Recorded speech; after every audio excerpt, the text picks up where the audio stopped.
कर्नाटक में विधानसभा का चुनाव है। वहां पर कांग्रेस की तरफ से अपने घोषणा पत्र में कहा गया है कि सरकार कांग्रेस की बनेगी तो यहां पर पीएफआई और बजरंग दल जैसे संगठन को बैन किया जाएगा। छत्तीसगढ़ में कांग्रेस सरकार है, वहां पर मुख्यमंत्री भूपेश बघेल कह रहे हैं कि जरूरत पड़ी तो यहां भी जो है बजरंग दल को बैन करेंगे। अब यही मांग बिहार में भी उठी है। हमारे साथ क्षेत्रीय संयोजक हैं बजरंग दल के बिहार झारखंड के जन्मेजय कुमार, हम उनसे बात करेंगे।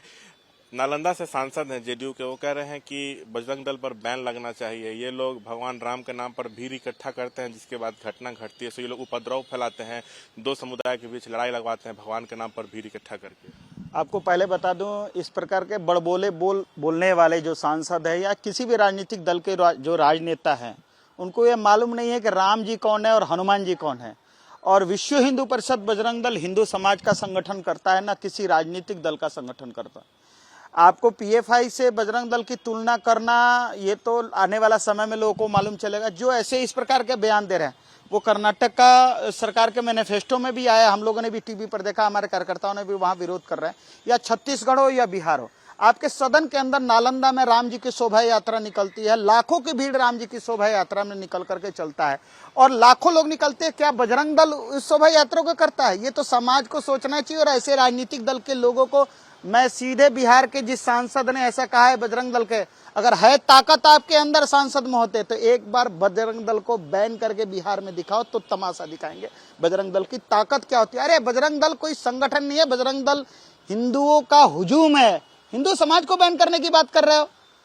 जिस वोट की राजनीति को लेकर के तुम अपना इस प्रकार का कुचक्र रचने का प्रयास कर रहे हो भैया, इससे आपको संभलना चाहिए। आप केवल मुसलमानों का वोट लेकर के जदयू और चाहे राजद या कांग्रेस चाहे कोई भी पार्टी के लोग एक समुदाय का वोट लेकर के अगर हिंदू समाज जग खड़ा हुआ तो ऐसे राजनेता कहाँ जाएंगे आपको पता नहीं है। मतलब एक विशेष समुदाय को खुश करने के लिए जदयू की तरफ से इस तरह की बात की पूरी तरह से योजनाबद्ध चुनाव है।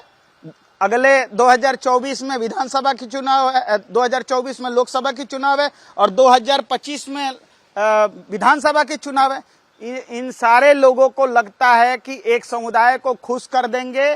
जाति के लोग और जातिगत राजनीति तो बिहार में आप चरम सीमा पर है। आपको जानकारी होना चाहिए, हम हिंदू समाज की बात करते हैं, ना कि किसी की जाति की बात करते हैं। इसलिए विश्व हिंदू परिषद बजरंग दल को बैन करना ये साधारण सी। सन 1925 में संघ की स्थापना हुई थी, महात्मा गांधी का हत्या का आरोप लोगों ने लगा दिया।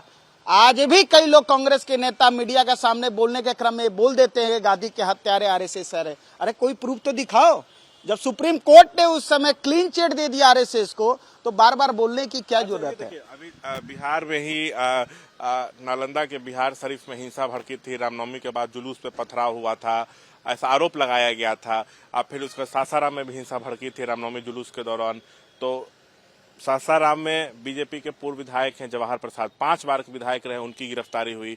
अब उसके बाद आपके बिहार शरीफ में आप ही के बजरंग दल के संयोजक थे, उनको गिरफ्तार किया गया इस मामले में, हिंसा के मामले में आरोप उन पे लगा, उनके घर की कुर्की जब्ती और जब आके सेंटर के। तो क्या जानबूझ के फंसाया जा रहा है इन लोगों? देखिए, एक तरह से पूरी तरह से कहा जाए कि योजनाबद्ध तरीके से कमजोर करने का प्रयास किया जा रहा है। और हमको एक चीज बता देते हैं आपको, आग को जितना छेड़ोगे नुकसान तुम्हें होगा, आग को होने वाला नहीं। हम लोग आग से खेलने वाले लोग हैं, इसलिए घबराने की जरूरत नहीं। हमारे जो भी कार्यकर्ता, अरे हम गाय की रक्षा करते हैं, अपनी मातृभूमि की रक्षा करते हैं, हिंदू कन्या की रक्षा, हम अपने धर्म और संस्कृति की बात करते हैं तो तुमको आतंकवादी लगता है? और देश की गतिविधि में पीएफआई जैसे संगठन देश को समाप्त करने का, गजाए हिंद का सपना देखने के लिए पीएफआई काम कर रहा है। भारत को मुस्लिम राष्ट्र बनाने के लिए सपना देख रहा है। और हम भारत को, भारत की संस्कृति, भारत को मां मानने वाले, गाय को मानने वाले, इस संस्कृति को मानने वाले, सत्य सनातन धर्म को आगे बढ़ाने वाले लोग अगर काम कर रहे हैं तो तुम अगर हमें आतंकवादी कहोगे तो भैया अपना विचार कर लो कि तुम कहाँ जाओगे। आप लोगों को कोई छेड़ेगा तो बिहार में आग लग जाएगी। आग को छेड़ोगे तो आग क्या स्वरूप लेता है आप कल्पना कर सकते हैं। पीएफआई से तुलना की जा रही है कर्नाटक में बजरंग दल की। ये तो समाज देखता है, आप भी चला रहे मीडिया में। पीएफआई के लोग एनआईए के द्वारा पकड़े जाते हैं तो जो सुराग मिलता है वो किस आधार पर है?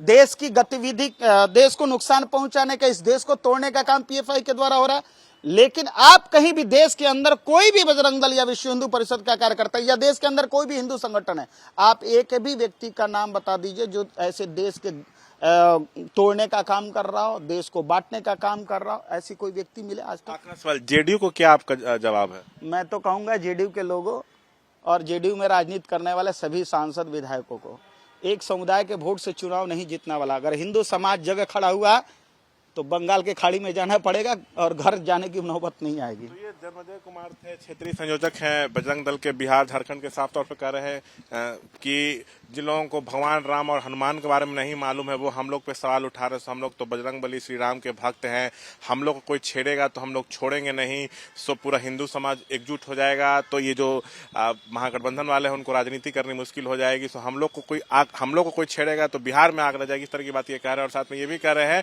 कि एक विशेष समुदाय को खुश करने के लिए जो है जदयू के नेता इस तरह की बात कर रहे हैं। कैमरा पर्सन विशाल राय के साथ शशांक कुमार, एबीपी न्यूज, पटना।